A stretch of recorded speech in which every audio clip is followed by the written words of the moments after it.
ಸಮಾಜದಲ್ಲಿ ಹೆಚ್ಚುತ್ತಿರುವ ಮಹಿಳಾ ದೌರ್ಜನ್ಯಗಳನ್ನು ಖಂಡಿಸಿ ಮತ್ತು ಮಹಿಳೆಯರ ರಕ್ಷಣೆಗಾಗಿ ಸೂಕ್ತ ಕ್ರಮ ಕೈಗೊಳ್ಳಲು ಆಗ್ರಹಿಸಿ ದಲಿತ ಸಂಘರ್ಷ ಸಮಿತಿ ಕೆಂಪು ಸೇನೆ ಮಹಿಳಾ ಘಟಕದ ನೇತೃತ್ವದಲ್ಲಿ ಜಿಲ್ಲಾಧಿಕಾರಿಗಳ ಕಚೇರಿ ಎದುರು ಪ್ರತಿಭಟನೆ ನಡೆಸಿ ಸರಕಾರಕ್ಕೆ ಮನವಿ ಅರ್ಪಿಸಲಾಯಿತು. ಕೆಂಪು ಸೇನೆಯ ಕಾನೂನು ಸಲಹೆಗಾರರ ಶರಣು ಅಂಗಡಿ ಮಾತನಾಡಿ, ಶತಮಾನಗಳಿಂದಲೂ ಮಹಿಳೆಯರ ಮೇಲೆ ಶೋಷಣೆಗಳು ನಡೆಯುತ್ತವೆ. ಅವುಗಳನ್ನು ತಡೆಯಲು ಅನೇಕ ಕಾನೂನುಗಳಿದ್ದರೂ ಕೂಡ ಮಹಿಳೆಯರಿಗೆ ಸೂಕ್ತ ರಕ್ಷಣೆ ಸಿಗುತ್ತಾ ಇಲ್ಲ. ಇತ್ತೀಚೆಗೆ ನಿನ್ನೆ ಹುಬ್ಬಳ್ಳಿಯಲ್ಲಿ ಮಹಿಳೆಯ ಬಟ್ಟೆ ಬಿಚ್ಚಿ ಅವಮಾನ ಮತ್ತು ಹಲ್ಲೆ ಮಾಡಿದ ಪ್ರಕರಣ ಬೆಳಕಿಗೆ ಬಂದಿದೆ.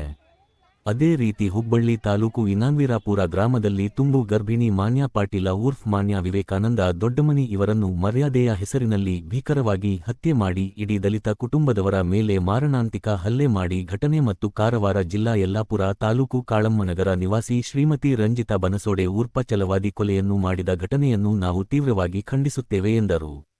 ನಂತರ ದಲಿತ ಸಂಘರ್ಷ ಸಮಿತಿ ಕೆಂಪು ಸೇನೆಯ ಉತ್ತರ ಕರ್ನಾಟಕದ ಅಧ್ಯಕ್ಷರಾದ ಮಂಜುನಾಥ್ ಹಿರೇಮನಿ ಮಾತನಾಡಿ, ದಿನ ಪ್ರತಿ ಈ ರೀತಿ ಮಹಿಳೆಯರ ಮೇಲೆ ದೌರ್ಜನ್ಯಗಳು ನಡೆಯುತ್ತಿದ್ದರೆ ಅವುಗಳನ್ನು ನಿಯಂತ್ರಿಸಬೇಕಾದ ಸರ್ಕಾರ, ಪೊಲೀಸ್ ಇಲಾಖೆ, ಮಹಿಳಾ ಆಯೋಗ ಏನೂ ಮಾಡುತ್ತಿದೆ ಎಂಬ ಯಕ್ಷಪ್ರಶ್ನೆ ಸಾರ್ವಜನಿಕರಲ್ಲಿ ಕಾಡುತ್ತಿದೆ. ಮಹಿಳೆಯರ ಮೇಲಿನ ದೌರ್ಜನ್ಯದ ಸಾಮಾನ್ಯ ರೂಪಗಳಲ್ಲಿ ಕೌಟುಂಬಿಕ ಹಿಂಸೆ, ದೌರ್ಜನ್ಯ, ಲೈಂಗಿಕ ದೌರ್ಜನ್ಯ, ಕೊಲೆ, ಹೆಣ್ಣು ಭ್ರೂಣ ಹತ್ಯೆ ಮತ್ತು ಆಸಿಡ್ ದಾಳಿಗಳು ಸೇರಿವೆ. ಒಟ್ಟಿನಲ್ಲಿ ಮಹಿಳೆಯರ ಮೇಲೆ ಯಾವುದೇ ತರಹದ ದೌರ್ಜನ್ಯಗಳು ನಡೆಸುವ ವ್ಯಕ್ತಿಗಳ ಮೇಲೆ ಸೂಕ್ತ ಕಾನೂನು ಕ್ರಮ ಜರುಗಿಸಬೇಕು. ಮಹಿಳೆಯರ ರಕ್ಷಣೆಗೆ ವಿಶೇಷ ಕಾನೂನುಗಳನ್ನು ರೂಪಿಸಬೇಕು ಎಂದರು. ಪ್ರತಿಭಟನೆಯಲ್ಲಿ ಭಾಗವಹಿಸಿದ ಮಹಿಳಾ ಮುಖಂಡರುಗಳು ಮಾತನಾಡಿ, ಇತ್ತೀಚಿನ ದಿನಗಳಲ್ಲಿ ಸಮಾಜದಲ್ಲಿ ಮಹಿಳೆಯರ ಮೇಲೆ ನಡೆಯುತ್ತಿರುವ ಶೋಷಣೆ, ಲೈಂಗಿಕ ದೌರ್ಜನ್ಯ ಹಾಗೂ ಕಿರುಕುಳದ ಪ್ರಕರಣಗಳು ಆತಂಕಕಾರಿಯಾಗಿ ಹೆಚ್ಚುತ್ತಿವೆ. ಇದು ಅತ್ಯಂತ ಖೇದಕರ ಮತ್ತು ನಾಗರಿಕ ಸಮಾಜ ತಲೆತಗ್ಗಿಸುವಂತಹ ವಿಷಯವಾಗಿದೆ.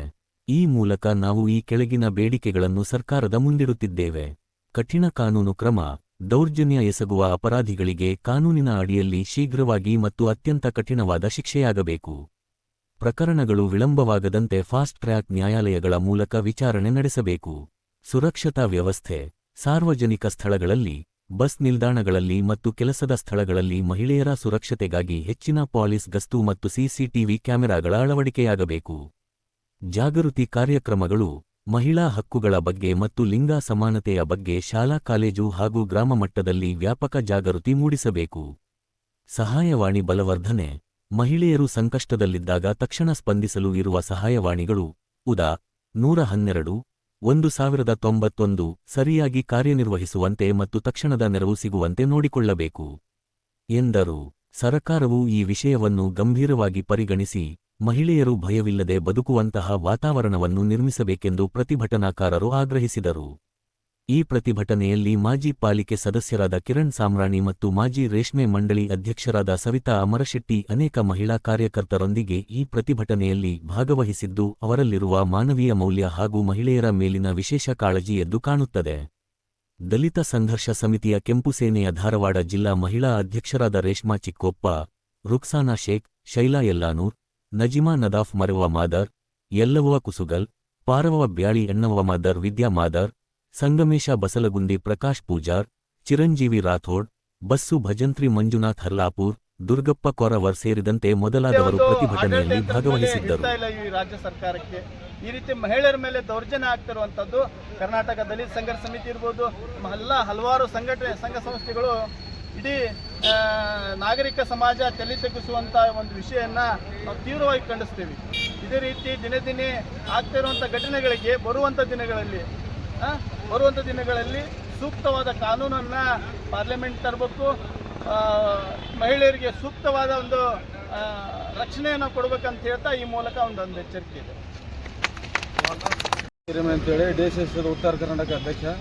ಇವು ಹೆಣ್ಮಕ್ಳದ್ದು ಏನು ದೌರ್ಜನ್ಯ ಆಗುತ್ತೆ ಇವೆಲ್ಲ ತಡೆ ಹಿಡಬೇಕು. ಯಾಕಂದರೆ ಇದು ಮೊನ್ನೆ ನೋಡಿದರೆ ಒಂದು ಹುಬ್ಬಳ್ಳಿಯಾಗ ಫಸ್ಟ್ ಒಂದು ಗರ್ಭಿಣಿ ಹೆಣ್ಮಗಳದ್ದು ಎಸ್ ಸಿ ಹೆಣ್ಮಗಳದ್ದು ಕೊಲೆ ಆಯ್ತು. ಆಮೇಲೆ ಗರ್ಭಿಣಿಯಿಂದ ಅದು ಈ ರೀತಿ ಲವ್ ಅನ್ನೋದು ಅದು ಕಾಮನ್ ಅದು. ಲವ್ ಮ್ಯಾರೇಜ್ ಆಗಿದ್ರು ಅವರು. ಆಮೇಲೆ ಅವ್ರದ್ದಾದಂಥ ಒಂದು ರಿಜಿಸ್ಟರ್ ಆಗಿತ್ತು. ಆಮೇಲೆ ಅವರಪ್ಪನ ಕೊಲೆ ಮಾಡೋಕ್ಕೆ ಯತ್ನಿಸಿದ್ರು ಅವರು. ಅವರಪ್ಪನ ಅವ್ರ ಮನೆ ಫ್ಯಾಮ್ಲಿನ ಅವೆಲ್ಲ ರಿಪ್ಲ್ಯಾನ್ ಏನದಾವ ಅವನು ಅವ್ರು ಖಂಡಿಸ್ಬೇಕು, ಸಿಬಿಐ ಕೊಡಬೇಕು. ಆಮೇಲೆ ಈ ಹೆಣ್ಮಕ್ಳಿಗೆ ಏನು ಅನ್ಯಾಯ ಆಗೈತಲ್ಲ ಈಗೀಗೆ ಇದನ್ನು ಯಾವುದೋ ರೀತಿಯಿಂದ ಪೊಲೀಸರು ಕಮಿಷನರ್ ಸಾಹೇಬ್ರು ಇದಕ್ಕೆ ಯಾರು ಮಾಡ್ಯಾರೋ ಅವ್ರ ಮೇಲೆ ಕ್ರಮ ತಗೋಬೇಕು. ಹೆಣ್ಮಕ್ಳು ಎಲ್ಲಿ ದೌರ್ಜನ್ಯ ಆಗ್ತೈತೆ ಅದು ತಡೆ ಹಿಡಬೇಕು. ಇದೆಲ್ಲ ಸೂಕ್ತ ಕ್ರಮ ಸರ್ಕಾರ ತೊಗೋಬೇಕು. ಇದನ್ನು ಈ ಸರ್ಕಾರ ತೊಗೊಲಿಲ್ಲ ಅಂದರೆ ಇದು ನಾಳೆ ಮುಂದಿನ ಸಲ ಉಗ್ರ ಹೋರಾಟ ಆಗಿತ್ತು ಅಂತೇಳಿ ನಾನು ಹೇಳಕ್ಕೆ ಇಷ್ಟಪಡ್ತೇನೆ. ಕಂಪ್ಲೇಂಟು ಯಾರ್ದಾರ ಮನೆಗೆ ಕೊಟ್ರೆ ಪೊಲೀಸರು ಬಂದು 10 ಗಾಡಿ ಅಂತೇಳಿ ಒಂದು ಟಕ್ಸರ್ಲೆ ಮಾತಾಡ್ತಾರ. ಅದು ಅವ್ರಿಗೆ ಕಾನೂನು ಇರುವುದಿಲ್ಲ. ನಿಮ್ಮ ಮೇಲೆ ಕಂಪ್ಲೇಂಟ್ ಕೊಟ್ಟಾರ, ನಿಮ್ಮ ಮನೆಯಾರ ನಿಮ್ಮ ಗಂಡನದು ಕರ್ಕೊಂಡು ಸ್ಟೇಷನ್ಗೆ ಬರ್ರಿ ಅಮ್ಮ ಅನ್ನುವಂಥದ್ದೊಂದು ಮಾತು ಇರ್ತೈತಿ. ಅದನ್ನೆಲ್ಲ ಬಿಟ್ಟು ಗಾಡಿ ಹತ್ತಂತಂದ್ರೆ ಓಣ್ಯಾನ ಮಂದಿ ಏನು ತಿಳ್ಕೊತಾರೆ, ಏನು ಮಾಡ್ಯಾಳೋ ಏನಿಲ್ಲೋ ಅವ್ರನ್ನ ಹಿಡ್ಕೊಂಡು ಹೋದ್ರಂತ ಆಜು ಬಾಜು ಆಡ್ಕೋರಿರ್ತಾರೆ. ಮತ್ತು ಬರೀ ಎಲ್ಲರೂ ಹುಡುಗರು ಕೊಲೆ ಅನ್ನೋದ್ಲಿಕ್ಕನ ಅಂದ್ರೆ ಬರೀ ಓದ್ ಅವ್ನು ಹಾಕೋದಲ್ಲ, ಅವ್ನ ಅಲ್ಲಿಗೆ ಮುಗಿಸೇ ಬಿಡ್ಬೇಕು. ಅಂದ್ರೆ ಇನ್ನೊಬ್ಬ ಹುಡುಗಗೆ ಎತ್ತಿ ಹತ್ತದ ಅವ್ನು ಕೊಂದ್ರು ನಾವು ಹಿಂಗೆ ಮಾಡಬಾರ್ದು ಅನ್ನೋದು. ಮತ್ತು ಒಬ್ಬ ಯಾವ ಜಮೀನ್ ಮ್ಯಾಗ ಬಿಡಿಸ್ಕೊಂಬಂದ್ರೆ ಅವ್ನು ಹೊರಗೆ ಬಂದುಬಿಡ್ತಾರೆ. ಮತ್ತು ಅವ್ನು ಇನ್ನೊಬ್ಬ ಅವ್ನಿಗೆ ಏನಾಗ ನಮ್ಮ ಅವನು ದೊಡ್ಡ ರೌಡಿ ಅದಾನಾಳ, ನಾವು ಕರ್ಕೊಂಬರ್ತಾನೆ, ನಾವೇ ನೀವು ಮಾಡಿದ್ರೆ ಏನಾಕೈತೆ ಅಂತೇಳಿ ಅನ್ನೋ ಪರಿಸ್ಥಿತಿ ಒಳಗೆ ಗಂಡು ಹುಡುಗರು ನಿಂತಾವು. ಅದನ್ನೆಲ್ಲ ಇದನ್ನು ಮಾಡ್ಬೇಕು ನೋಡ್ರಿ. ಇಷ್ಟ. ನಿಮ್ಮ ಹೆಸರೇನು ರೀ?